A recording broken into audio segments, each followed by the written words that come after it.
Mas, platformnya bisnis kita yang kali ini apa ya? Inilah kalimat yang selalu dipertanyakan oleh mitra bisnis saya yang jagoan bisnis retail. Kami sedang diskusi untuk melebarkan bisnis perusahaan konsultan kami, yang kemudian dilanjutkan olehnya dengan kalimat jangan sampai seperti partai di Indonesia.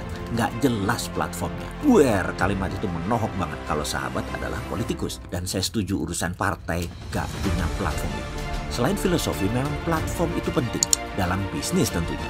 Kalau dalam politik saat ini kan politiknya haji mumpung dan politiknya tergantung arah angin. Manusia politikus adalah manusia kepentingan sesaat. Manusia politik adalah manusia yang pakai lonte cara berpikir.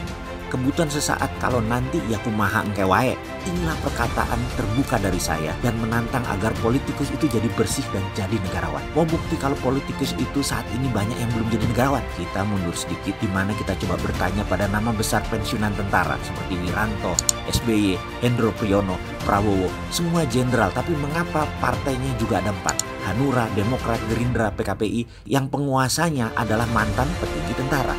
Lalu partai berbasis agama seperti PKS, PAN, PKB, P3 sama agamanya, tapi kenapa dibagi 4 partai sih? Gak punya platform sama kah? Bukankah agamanya sama? Juga para tentara yang buat partai itu tadi sama-sama tentara, sama-sama tamatan Tindar, sama-sama bersama-sama.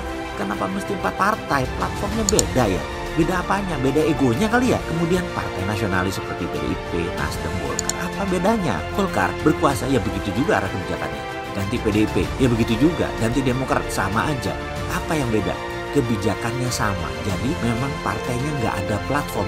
Ikut-ikutan semua sesuai kemauan dan kepentingan pada saat itu. Bukan sesuatu untuk kebutuhan bangsa dan negara dalam jangka panjang. Kita contoh single party country.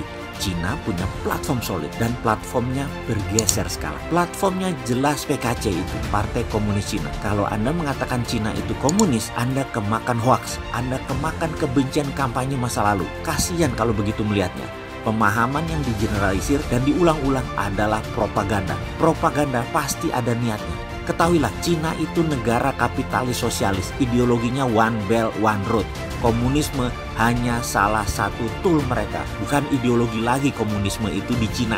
Sekarang hanya tool, hanya salah satu sumber kendali mengendalikan masyarakat. Sementara rakyatnya mau beragama kek, mau agnostik kek, tidak beragama, mau kapitalis kek, mau proletarian, gak peduli tuh Cina. Di Amerika lain lagi. Kalau partainya Obama Demokrat berkuasa, kebijakannya perangnya pakai proxy, pinjam tangan orang. Kebijakannya heavy on government, pajaknya tinggi. Kalau Republik berkuasa seperti Trump, perangnya konfrontatif, direct war, heavy on private, UKM pesta pora, pajak kecil, dan sekali lagi UKM bisa jadi konglomerat dengan cara Partai Republik.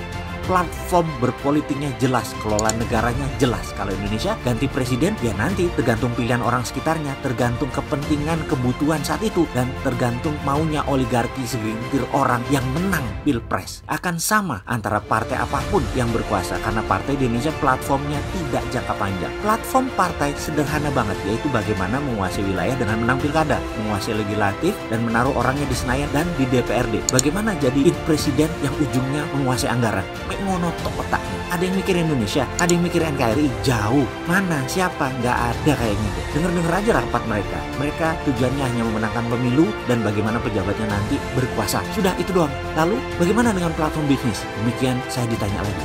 Memecah lamunan saya yang lagi berpikir tentang partai politik. Oh, kalau platform ada di video setelah ini.